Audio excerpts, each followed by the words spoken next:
মুন্সিগঞ্জ কলেজে কে কে পড়ালেখা করেছেন তাদের জন্য এই ভিডিওটা, এবং যারা ভর্তি হতে চান তাদের জন্য শুভেচ্ছা। তো যাই হোক, এখন আমি আছি মুন্সিগঞ্জ কলেজে, আপনাদের সাথে শেয়ার করব মুন্সিগঞ্জ কলেজের দৃশ্য এবং আশেপাশের দৃশ্য। তো আপনারা ভিডিওটা দেখতে পারেন, অবশ্যই স্কিপ করবেন না। মুন্সিগঞ্জ কলেজটা যারা না দেখেছেন তারা এই ভিডিওর মাধ্যমে মুন্সিগঞ্জ কলেজটাকে দেখে নিতে পারবেন। মুন্সিগঞ্জের মানুষ হয়ে এট ফার্স্ট আমি এই প্রথমবার কিন্তু মুন্সিগঞ্জ কলেজটা দেখলাম, এবং মুন্সিগঞ্জ কলেজটা দেখে কিন্তু আমার খুব ভালো লেগেছে, যেহেতু আমি আগে কোনোদিন মুন্সিগঞ্জ কলেজটাকে ভিউ করতে পারি নাই। আর ওই তো দূরে দেখা যাচ্ছে মুন্সিগঞ্জের মেবি প্রশিক্ষণ কেন্দ্র, যেটা হয়তো কারিগরি প্রশিক্ষণ কেন্দ্র হতে পারে, আমি শিওর না। অবশ্য আপনারা যারা জানেন তারা এই ভিডিওর কমেন্ট বক্সে অবশ্যই আমাকে একটু জানিয়ে যাবেন। পুরো মুন্সিগঞ্জের নাম করা কলেজ হরগঙ্গা কলেজ, যেটাতে আমরা লেখাপড়া করেছি। তো সেই কলেজের ভিউ অ্যান্ড দৃশ্য সবটাই আমার জানা আছে, তবে মহিলা কলেজেও কখনো যাওয়া হয় নাই, বাট মহিলা কলেজও চিনি। তবে মুন্সিগঞ্জ কলেজ যে মুন্সিগঞ্জে আছে সেটা আমি আগে জানতাম না, তো বেশি দিন হয়নি জানি, তো সেইটাই ভিউ করতে চলে গিয়েছিলাম মুন্সিগঞ্জ কলেজে।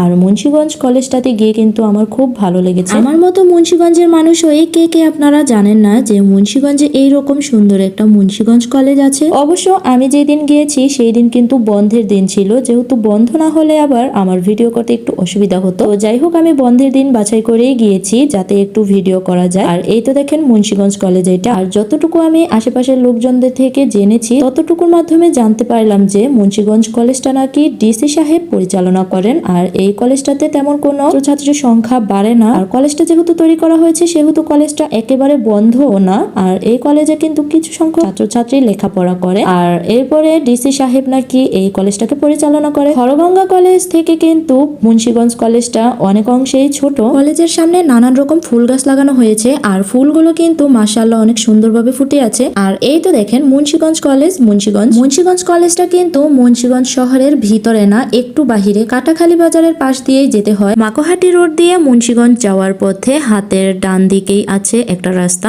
আর সেই রাস্তা ধরেই যেতে হয় মুন্সিগঞ্জ কলেজে। এইভাবেই আমরা গিয়েছি মুন্সিগঞ্জ কলেজে। আর এখন আমরা আছি কাটাখালী বাজারের শো মেশিনের সামনে। দুর্ভাগ্যবশত একটা ক্লিপ ডিলিট হয়ে গেছে, যেটা রন্স রোহিতপুর স্কুল ছিল, সেই স্কুলটা আপনাদের সঙ্গে দেখানোর জন্য ক্লিপ নিয়েছিলাম, বাট ডিলিট হয়ে গেছে। এখন এই স্কুলটা হচ্ছে দেওবুক 1 নং সরকারি প্রাথমিক বিদ্যালয়। আপনারা কারা এই স্কুলে লেখাপড়া করেছেন তারা অবশ্যই কমেন্ট বক্সে জানাতে পারেন। একটা কলেজ এবং 2টা স্কুল ভিজিট করার পরে আমি একটু টায়ার্ড হয়ে গিয়েছিলাম, তো মুন্সিগঞ্জ কাচারি থেকে যখন গাড়িতে উঠবো তার আগে একটু হালকা নাস্তা করে নিলাম। আর ভিডিওটা দেখার জন্য অবশ্যই আপনাদেরকে অনেক বেশি ধন্যবাদ। সবাই ভালো থাকবেন, সুস্থ থাকবেন, আল্লাহ হাফেজ।